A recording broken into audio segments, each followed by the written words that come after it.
Selamat sore, saya Reza Ornamental Fish. Ketemu lagi kita sama ikan arwana kampungan. Ini ikan arwana saya, ikan arwana biasa-biasa aja. Yang penting saya punya ikan arwana. Nah, mari teman-teman, ayo kumpul-kumpul beli ikan idaman. Jadi biarpun ikan biasa saja, yang penting kita punya arwana sudah. Nah, jadi ada request masuk dari teman-teman untuk membuat video larangan-larangan atau tutorial perawatan ikan arwana buat pemula. Jadi yang sudah suhu atau guru itu mohon dikoreksi video saya. Jika ada kesalahan ya saya mohon maaf dimaklumi. Bisa bantu support komentar. Yang masih pemula mudah-mudahan bisa melihat video ini sampai habis. Jadi yang pertama, untuk perawatan itu biasanya yang saya lakukan itu biasa aja. Yang pertama yang saya jaga itu tetap air. Jadi air di sini dimana tetap air yang saya gunakan tetap air endapan.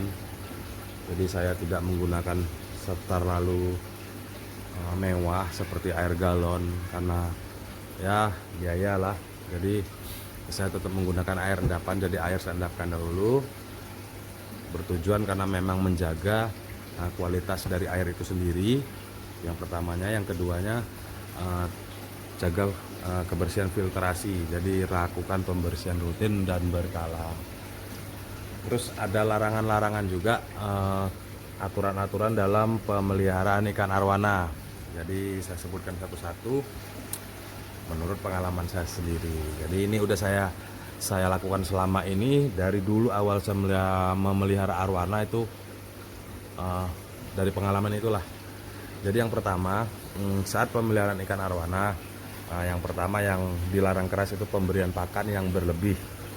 Nah, jadi saya tidak ada rekomendasi dari video lain, ini murni pengalaman saya pribadi. Jadi tidak boleh memberi pakan ikan arwana berlebih. Nah, jadi kenapa tidak boleh membeli pakan ikan arwana berlebih? Mungkin buat pemula, buat teman-teman beranggapan dengan memberi pakan ikan yang berlebih ikan bakal cepat besar. Nah, pada dasarnya itu pengalaman saya dulu, ikan malah bisa sakit. Jadi yang pertama, penyakit yang bakal timbul itu dari kotoran yang berlebih, menyebabkan kurang stabil kualitas air itu sendiri, menyebabkan penyakit timbul. Yang pertama. Yang keduanya yang terpenting itu bisa menyebabkan mogok makan, bahkan penyakit pada ikan arwana itu sendiri. Nah, jadi karena dia makan berlebih, jadi dia bisa mogok makan. Yang kedua, sistem giling penghancuran makan di perut si ikan arwana ini sendiri tidak bekerja dengan maksimal karena memang kapasitas yang sudah berlebih. Jadi bisa menyebabkan infeksi pada bagian dalam. Nah, itu sering saya alami seperti itu.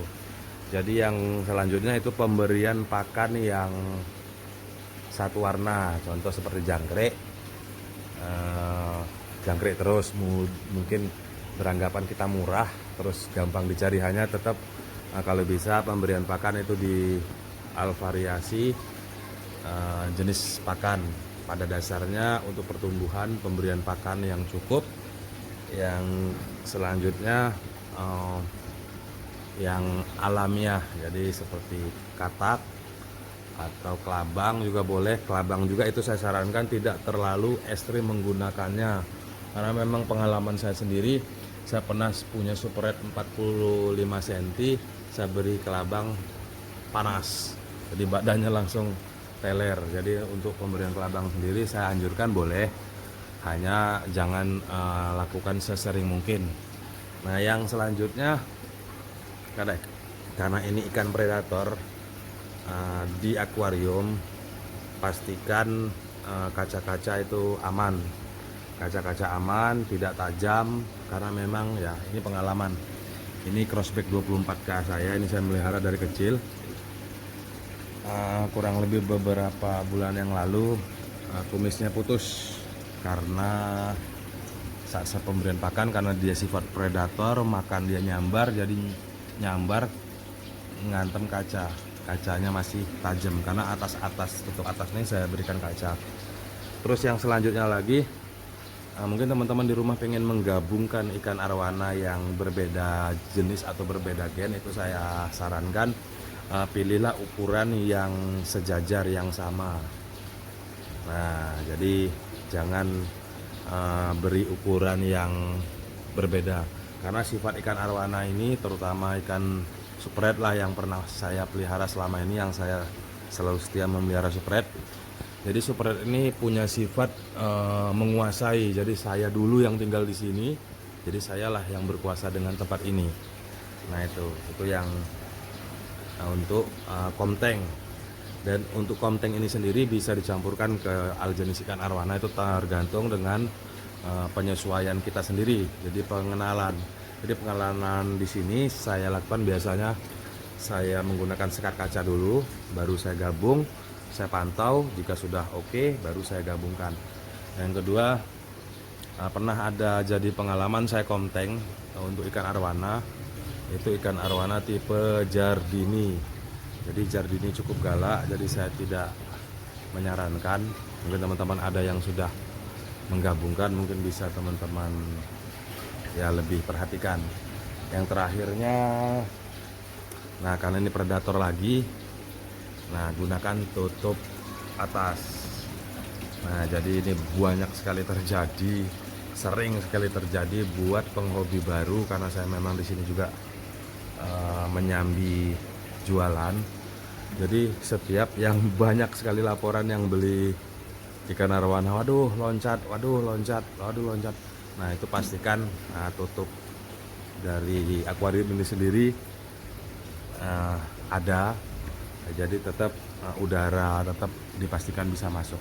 Ini karena akuarium biasa-biasa saja, menggunakan triplek biasa-biasa saja.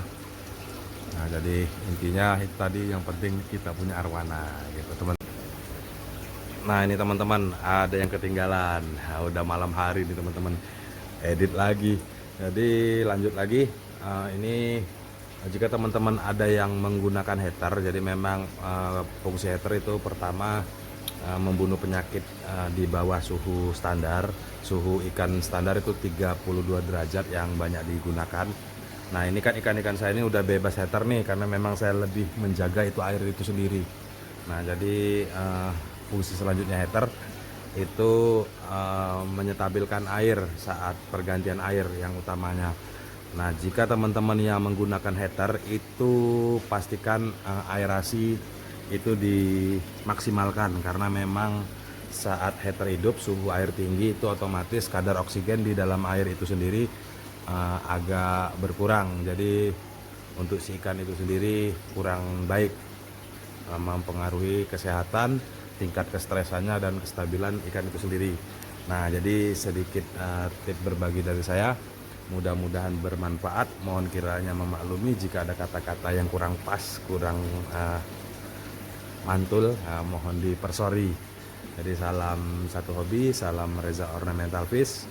Mari kita sama-sama melestarikan kekayaan alam Indonesia. Jadi kita lestarikan, kita sama-sama kita jaga dengan baik. Jadi buat para penghobi juga yang masih pemula, intinya bagaimana hobi ini tetap bisa berjalan, tidak gara-gara kematian tiba-tiba kapok. Nah, cukup sayang juga, dan juga kasihan juga untuk populasi ikan itu sendiri. Jadi anggap ikan ini seperti bagian dari diri kita. Jadi mudah-mudahan bermanfaat. Terima kasih. Salam Reza Ornamental Fish.